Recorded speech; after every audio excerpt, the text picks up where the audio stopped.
Professor of Geometry. Looks like something out of Harry Potter, doesn't it, if you're from the land of the Americas? Let's see if it opens.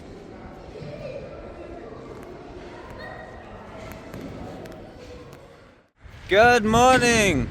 Good morning! It's winter time and we are at the Museum of Natural History at Oxford University. Now, I've lived here a lot of my life and I never even knew this place existed.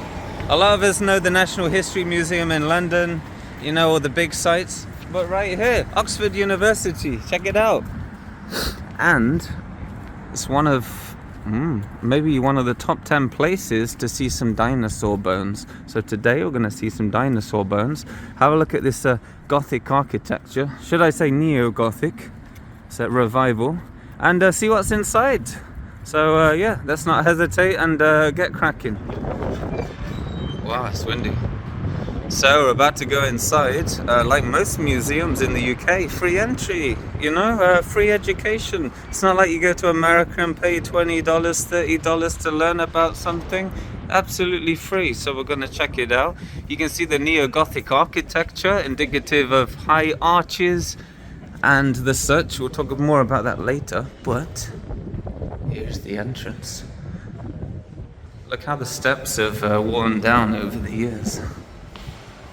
It's something like out of Harry Potter, isn't it? Ooh, look at this, donations. Wow. So yeah, let's check it out. Look at this. Look at that. Amazing, isn't it?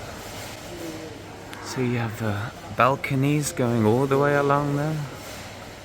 Dinosaur bones. Nice tile flooring. And look at this. Wow, and look at this.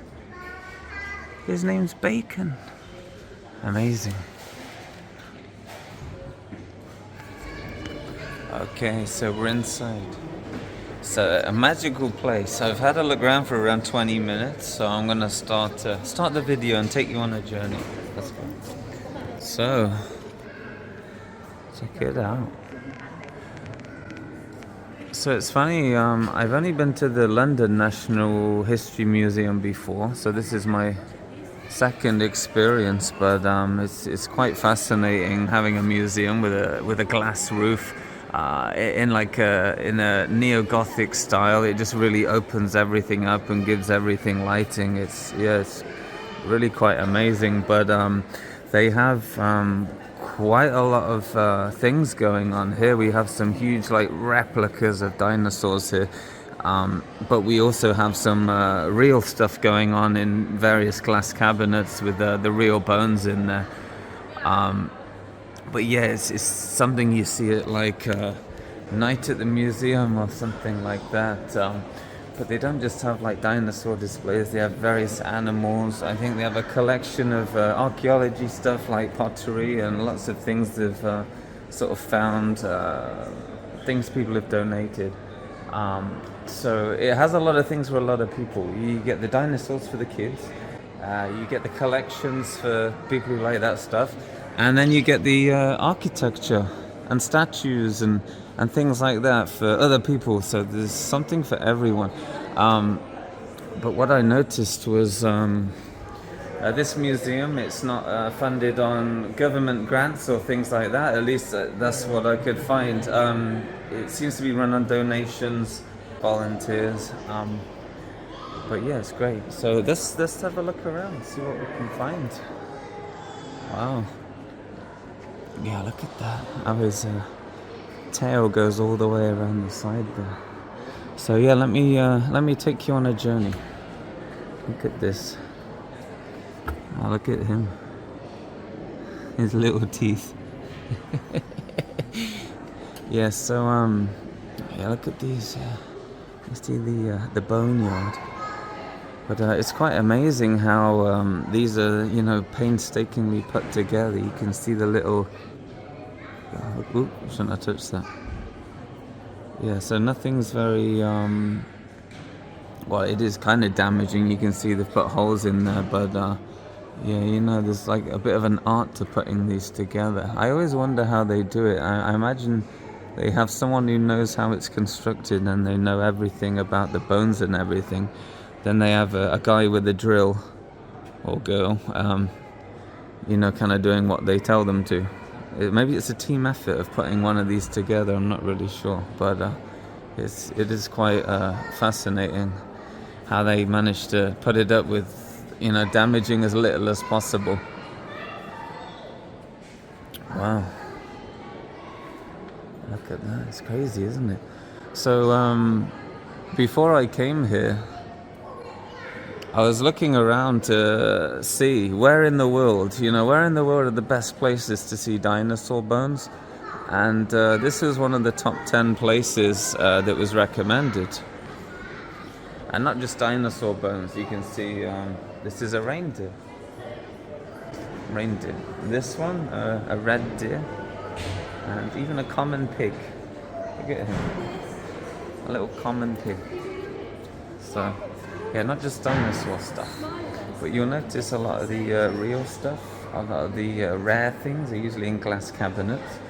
If they're not in glass cabinets, they're probably more common. Maybe if someone comes here a little bit drunk and damages one, jumps on one, they can sort of replace it, kind of, even though it would cost a little bit of money. But yeah, anything rare, you'll see it's in like a glass cabinet or something like that to protect it. Let's take a look at some other things. So what I notice is a lot of things are interactive as well. You can kind of touch them. They have braille transcriptions, things like that. There's a little badger, look.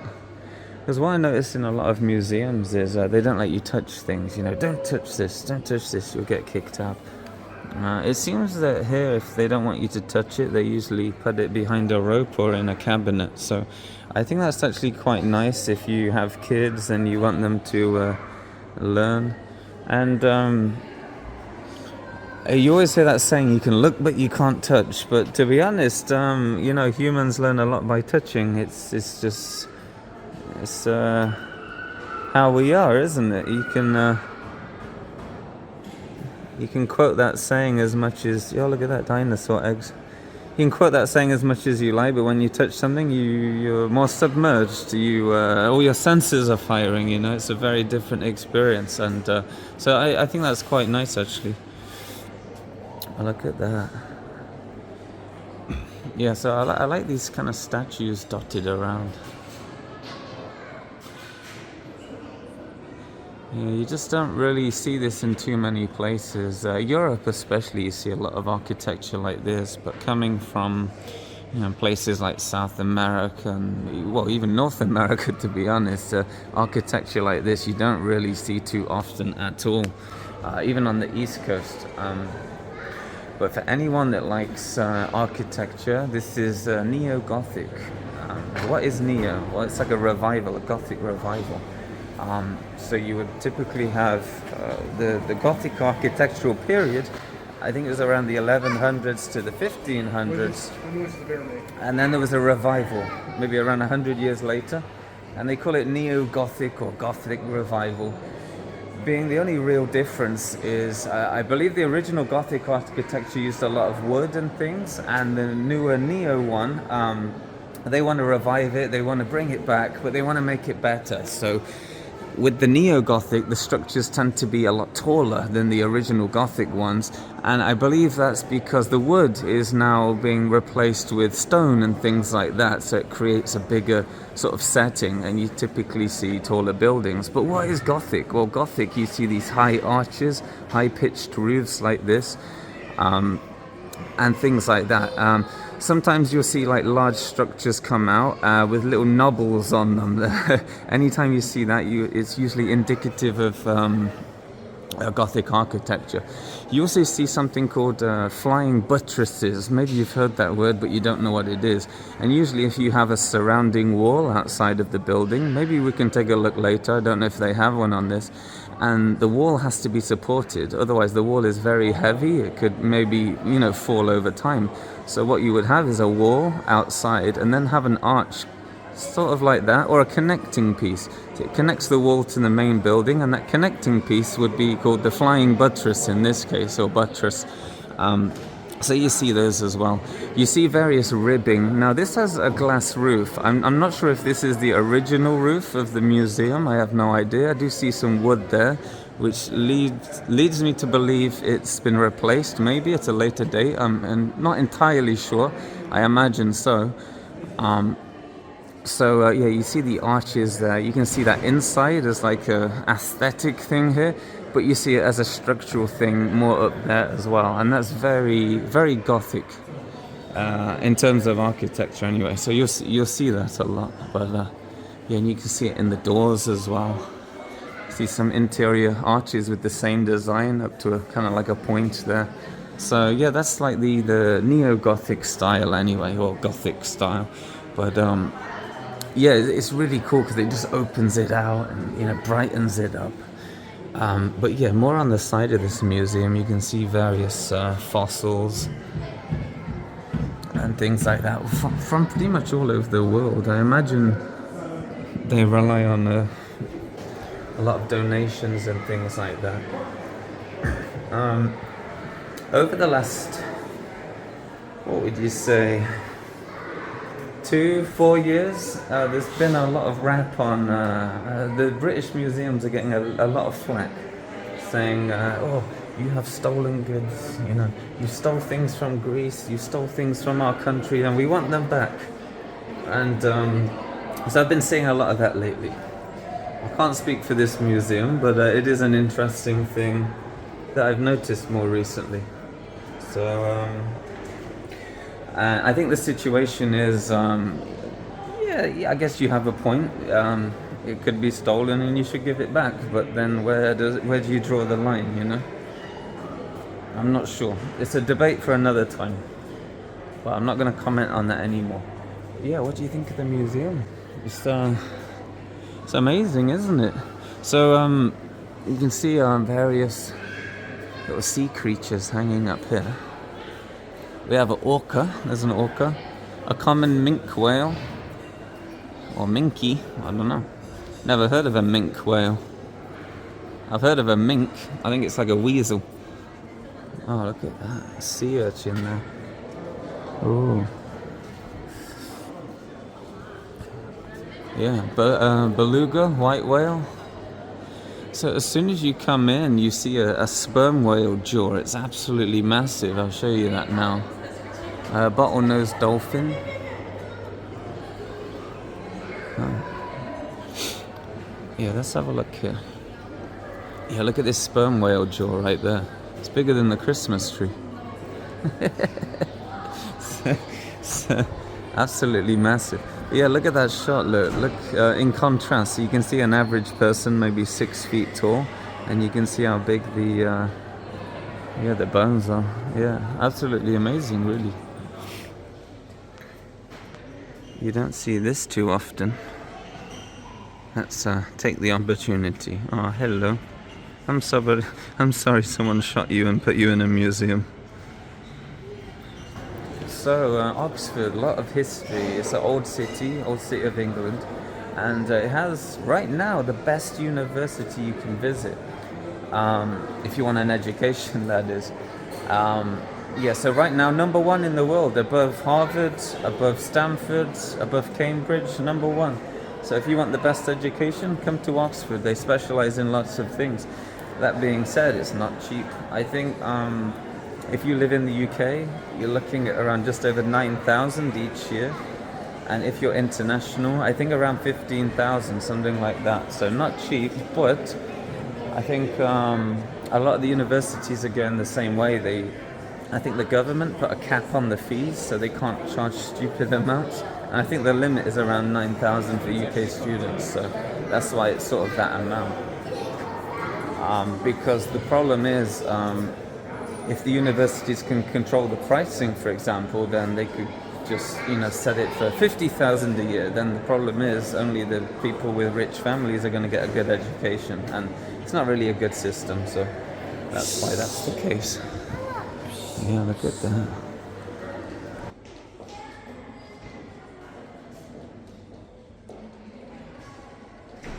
So right now it's a Saturday, so I imagine there's more people here than usual.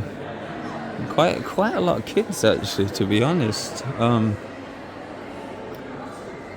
But yeah, it's a bit of a mix. Some students, a few kids. Yeah, it's a bit of a mix. But yeah, it's a very fancy city. If you're from a little village like me, you'll find it very fancy, very posh. People tend to speak quite proper. They have proper hobbies like cricket and rugby, a bit of snooker.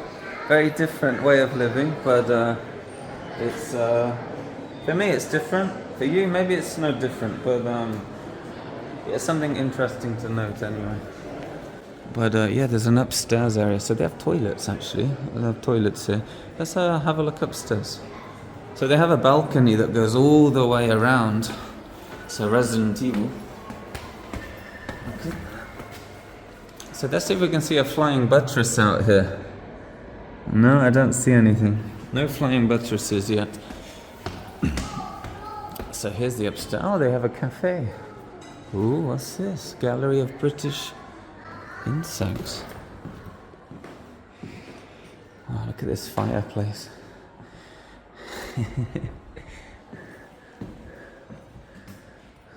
Oh wow. God, this looks old-fashioned, doesn't it? Look at that. It's like a Viking banquet table. The Heritage Fund. Thanks to the National Lottery players.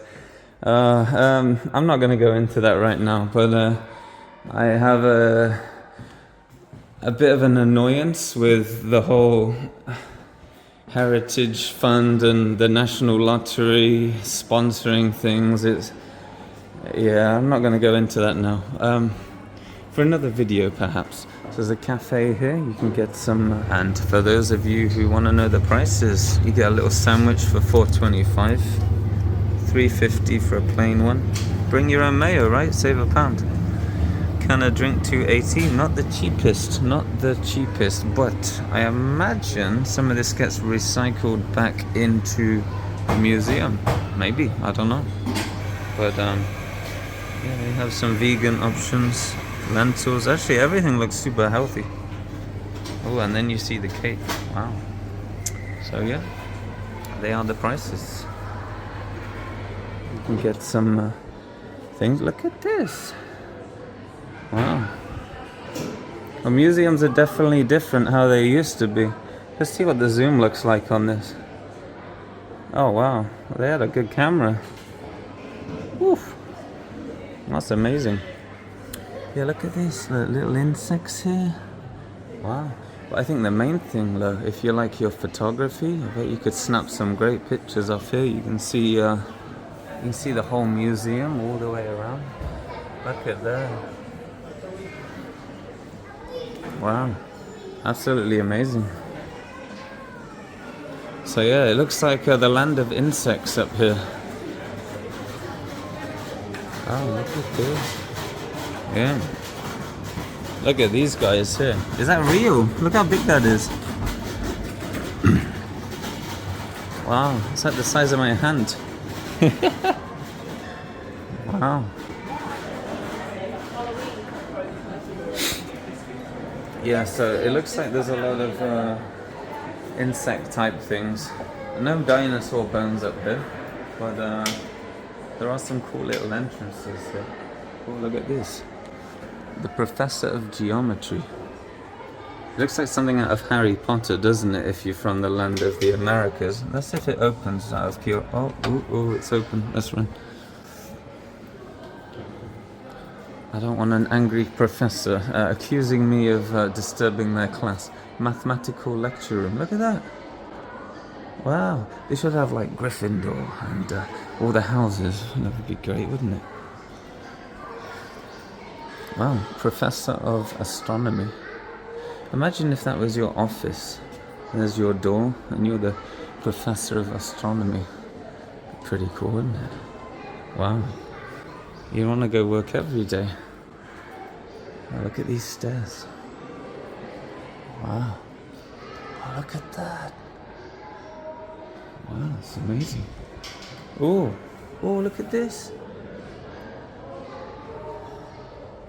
Wow, is that human bones? Look at that. Look how they identify each individual bone on there. Look, put a little number on there. Everything's all cross-referenced and stored away. And yeah, then it goes on display.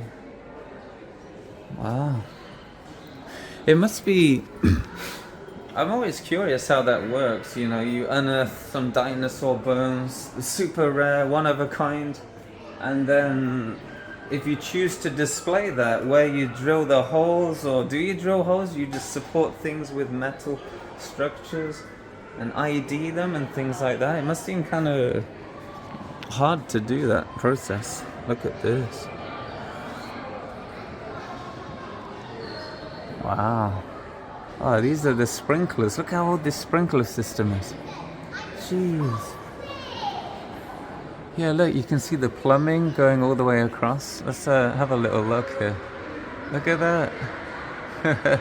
I'm wondering, these have to be imperial measurements now. We switched to metric in the 90s. I remember I was in school and we'd be learning imperial feet, inches, and then one day the teachers said, oh no, now we need to learn metric. So we learnt both, but yeah, I bet there's a lot of imperial measurements with these old buildings, and the cost increases and you get the specialists, you need special parts, all things like that. So it's quite interesting. Oh, look at that. That's a great shot of the whale there. Yeah, geez, look how old that is. It's funny, what I notice is when you see old buildings here, they keep the walls and things, but they usually revamp the plumbing, the electrics, add some glass walls. You see that a lot in London, actually, with old buildings. Oh, some rocks here and things. Oh, Canada Goose. Yeah, so you see that a lot in London, but I've never seen an instance where, like a safety feature, if there's a fire, yeah, that's almost as old as the building. Yeah, wow. Yes, there's various birds here. A herring gull, taxidermy. Are you enjoying yourself? Yeah? Oh. You get great views from up here. I'm sure the people watching want to hear from you, because I've been rambling on. They're like, who's this boring idiot rambling on? What do you have to say about the museum? It's really cool. It's cool? Yeah, because you have dinosaurs, then you have, right there you have a screen, so you can see all the insects. You can zoom in. Yeah. So that's great. So then you have lots of things you can see there. We have the birds Stephen. here. Yeah, the birds. Stephen Seagull there. But the first floor and the ground floor, sorry, is more like dinosaurs, bones. The big bones, the rare things. Yeah. The so best things. if you like the Jurassic Park movies and dinosaur movies, Godzilla and everything, so you can come here and see what they have, because they have a lot of things. They have rooms for some bugs and things. The like bugs, this. yeah. Yeah, they have some things right there, I guess. Yeah. Does it remind you of Harry Potter? Yeah, the building looks like Hogwarts. Yeah? On the outside. Hogwarts, yeah? Hogwarts. That's yeah. interesting. I would be curious if some of the architecture in Oxford, or at least the university, was used in Harry Potter. I wouldn't be surprised if that was the case. But yeah, it probably seems quite magical to anyone that has never... And you can touch some animals here. That's the good part. The touching aspect. Yeah. Yeah, I was saying that earlier, it's nice for the kids, but you can touch and learn. I'm not a kid, but I want to live the experience. You want the experience of the kid, of the Nino. Yes. Yes. Oh, look at him. Yay. Great Choboa. No. What do you think of the plumbing here? Look at this. Does this work? It doesn't work. But I am curious. Wow. All right. Let's have a look in at our collection room, and that might be the last place of our little visit here at the museum. The collection's right there. They have pottery, African masks, all things like that to do with things that aren't animals. So I think animals here and other things there. Let's take a look. Okay, let's take a little look.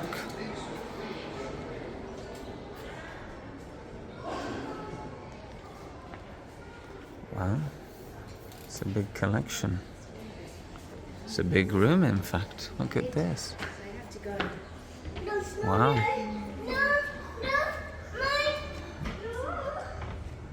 Oh, the kids have none of it. Maybe they don't appreciate the human form. So yeah, look, various masks, tribal things, Papua New Guinea, Japan. So I've actually seen some of the Peruvian masks in Puno. So maybe we can find those. Oh, look at the floor here. Wow. You can see it's hot. It's the heating pipes. Oh, trust me to come in this room and start looking at the floor. Wow. Yeah, so let's see if we can see. We've got Nigerian masks here. So there's all sorts of masks for celebration, for death, for lots of things. Becoming an adult, perhaps. Oh, Sri Lanka, Bali, Indonesia. We even have caskets. Look, caskets where perhaps they would. Yeah, look, there's a coffin. Perhaps they would place the dead relatives. It looks quite Egyptian on the inside. It's quite amazing. It says it's in Bali, which is quite a popular touristy place with beaches in Indonesia. Wow. Guatemala and Mexico. It's interesting, isn't it? North American clothing. This reminds me, when I used to go to museums in America, you'd see artifacts and things to 1776 independence. And then before that, it was like, oh, here's a dagger from some random Native Americans. So it was really funny going to museums in America for that reason. Everything's well documented to around George Washington. Then before that, you see kind of random daggers, bows and arrows and things like that. I always thought it was kind of funny. So when I went to a museum in Europe, most places in Europe, to be honest, obviously the museums are bigger, there's more history, it's more documented. As they say, history is written by the winners, or at least the people with the most power and money. Look at that totem there. Wow, it's amazing, isn't it? Yeah, so India, various blankets, hats, clothing, battle axes. Wow. So it looks like some is modern, some is old. Looks like we have some stocks here. Look at this. Yeah, these were quite popular here. It's funny, there's a pub in Bristol, which is southwest of the country, over here, assuming this is the UK. They still have the original hanging noose in there, where they used to hang people in that area. And while you're in there drinking your drink, your pint or whatnot, you can see the hanging noose there. Obviously the rope is probably different, but the framework is still there. It's actually quite amazing that you can drink in a pub, a bar, where people used to get killed. It was normal. Public executions. Saturday, Sunday, I'm not sure which day they did it. I thought Sunday's religious day, so would they kill people on a Sunday? I'm not sure. Anyway, you'd bring your family down there as like maybe a form of entertainment, I'm not sure. But yeah, public executions is quite common. It's amazing, really. Wow. Let's see if we can go upstairs, see what's up here. Just found some live Mediterranean Madagascan hissing cockroaches. Is he moving? Yeah, He's kind of moving. Yeah, look. Yeah, look at these. Oh, the things of nightmares, right? Wow. Yeah, he moved his antennae. Yeah, look at this guy. Has anyone seen Manhunter? I think it's the one before Silence of the Lambs. That's how they got the guy, wasn't it? He was sticking random cockroaches in people's mouths as his signature. See how he's eating from here. Yeah, he's snacking like. What do you see me?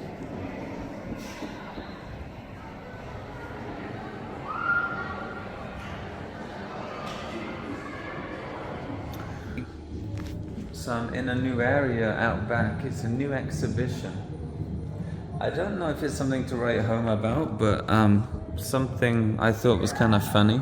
Has anyone seen that episode of South Park where they find the Iceman? You know, like Otzi the Iceman, they found him in the Alps.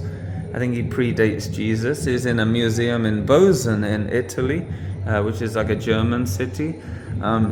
But in South Park, they find a guy from the 90s and they put him in one of these glass rooms with music from Ace of Base and posters from 90s bands. And the people would walk by and see the guy from the 90s. It kind of just reminded me of that. Yeah, it's kind of funny. I don't know, random. I'm guessing this is how a room looks in a typical person's house in somewhere in Africa, I guess. I mean,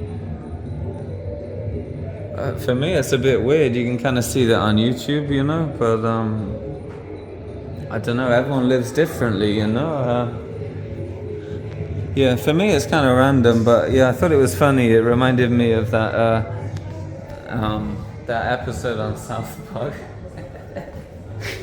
So we're gonna make our way upstairs. I found the stairs now, and there's an elevator even. So yeah, we're gonna go up and see what we can find. I think this building has been added on. It's not part of the original building, so everything looks a lot newer. So yeah, let's take a look. So check it out. So people say we don't have guns in the UK. Well, I say you're wrong. Look at this. However, what you'll find is a lot of the guns here are very, very controlled. If you want to own a gun in the UK, look at that little pistol. If you want to own a gun in the UK, you need to be a member of a gun club for at least 6 months. And how you get into the gun club is you need to know somebody who visits the gun club. So everything's through referral, for example. And then if you get to owning a gun, so much paperwork. Look at that. Wow. You need to keep the gun in a safe. Oh, look at him. I've seen this before somewhere. Looks super familiar. You need to keep the gun in a safe on a fixed external wall, not an interior wall, a certain amount of meters from the entrance of the house. Very, very controlled. But I've also lived in America for 10 years, and I walked into a gun shop in Las Vegas, filled out some paperwork. It was the first gun, showed them my driver's license. 2 days later, I have a gun. Pretty easy, right? And that was the first gun. The second gun, oh, even quicker. I got it the same day. Crazy. Yeah, so very interesting culturally, gun culture. But enough about guns. I don't own the gun anymore. It was a bit of an experiment. Yeah, look at this. So yeah, I mean, perhaps the kids might like the dinosaurs, but if you appreciate this kind of stuff, yeah, pop off in here, have a look around. There's various things.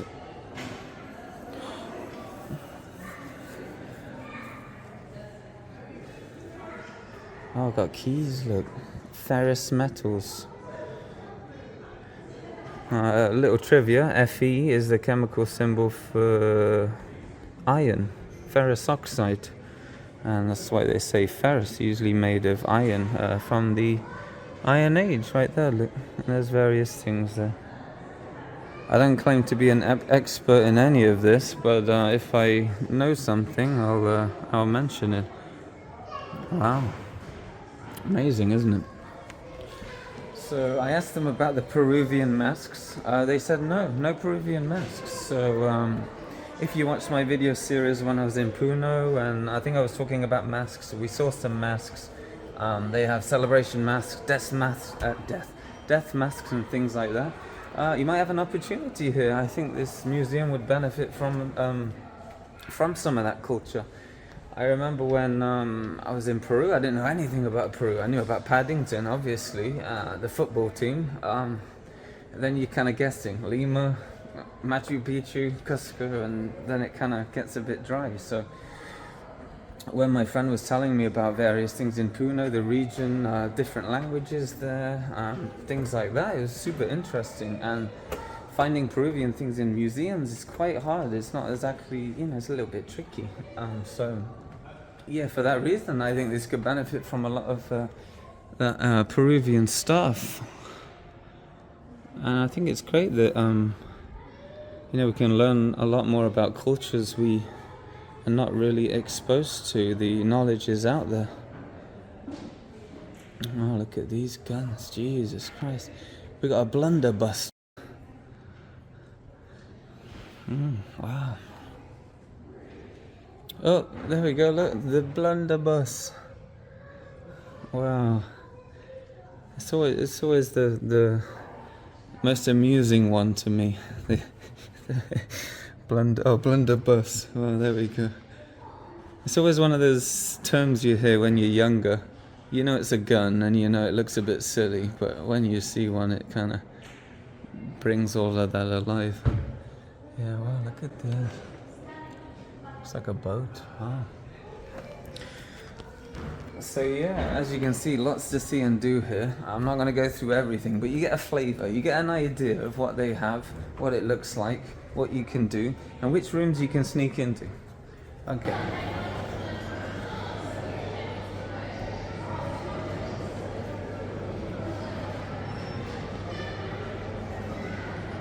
Okay, we've reached the end of our visit to the History Museum at Oxford University. Free entry, open 7 days a week. Check it out if you're in the area. And parking, you can park for free. I'll put the details in the description below. Free parking, 20-minute walk, really nice.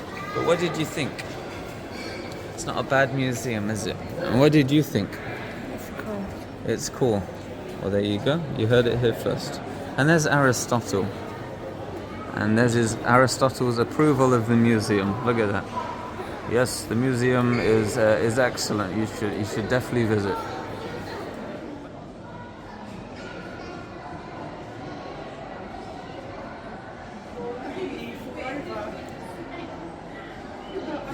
So, I hope you enjoyed yourself. Let me know if you want to see any more museums or any things like that. I think that's what's unique about the UK. You don't usually see too much of that stuff in other countries, so let me know. We can go to other museums and check those out. If you're bored out of your mind, let me know. I won't do it again. Or at least I won't upload it. Okay. Adios. Thank you for watching. Gracias por ver. Yeah. Claro Picasso.